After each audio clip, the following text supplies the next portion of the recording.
नमस्कार बंधुरा राजश्री देवश्रीते आपनादेर सबाइके स्वागत।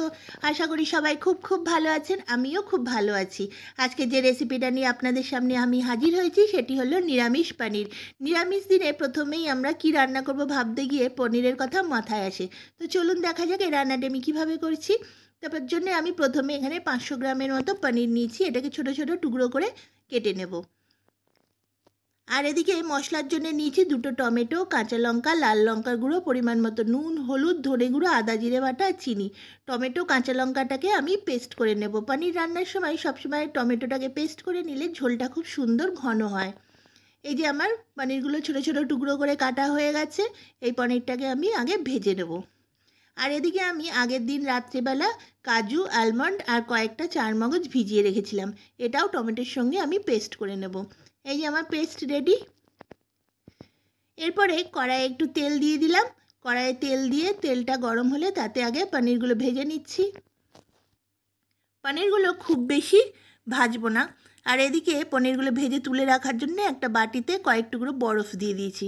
ভেজে সঙ্গে সঙ্গে এর মধ্যে দিয়ে দেবো, তাহলে পনিরটা খুব সফট হয়। দেখুন আমার এরকম ভাজা হয়েছে, আর এর চেয়ে বেশি ভাজবো না, তাহলে পনিরটা শক্ত হয়ে যাবে। এরপরে তুলে তুলে আমি ওই বরফ জলের মধ্যে দিয়ে দিচ্ছি। দেখুন পুরোটা জলের মধ্যে ভিজে গেছে। এই জলটা ফেলবো না, এটা রান্নায় ব্যবহার করব। তারপরে পনির ভাজার তেলে একটু পাঁচফোড়ন ফোড়নে দিয়ে দিলাম। দিয়ে টমেটো বাদামের যে পেস্টটা আমি বানিয়েছিলাম সে পেস্টটা দিয়ে একটু নাড়াচাড়া করে নিচ্ছি। পেস্টের কাঁচা গন্ধটা চলে যাক, একটু নাড়াচাড়া করে তারপরে বাকি মশলাগুলো অ্যাড করে দেবো। বাকি মশলাগুলো দিয়ে দিলাম, একটু নাড়াচাড়া করে নিচ্ছি তেলের সঙ্গে। মশলাটা আমার তেলের সঙ্গে নাড়াচাড়া হয়ে গেছে। এবার একটু জল দিয়ে আমি 2-3 মিনিটের জন্য মশলাটাকে কষতে দিয়ে দেব।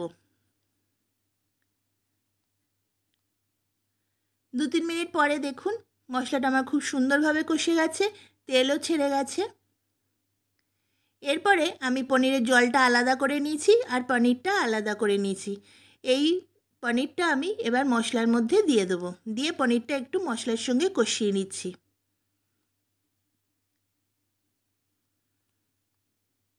মশলার সঙ্গে খুব হালকা হাতে একটু মাখিয়ে নেব।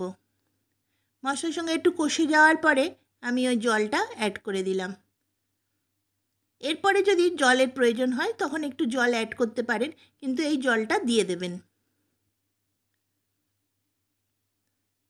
ঝোলটা পরিমাণ মতো দিয়ে আমি একটু ফুটিয়ে নিচ্ছি। তার জন্য ঢাকা দিয়ে মিনিট 5-7 জন্য আমি গ্যাসটা সিমে করে ফুটিয়ে নিয়েছি।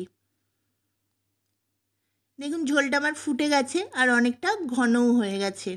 এর চেয়ে বেশি ঘন করব না, কারণ পনিরটা অনেকটা টেনে যাবে। এই অবস্থায় আমি রেখে দেবো। এরপরে নামাবার আগে একটু গরম মশলা ছড়িয়ে দিচ্ছি।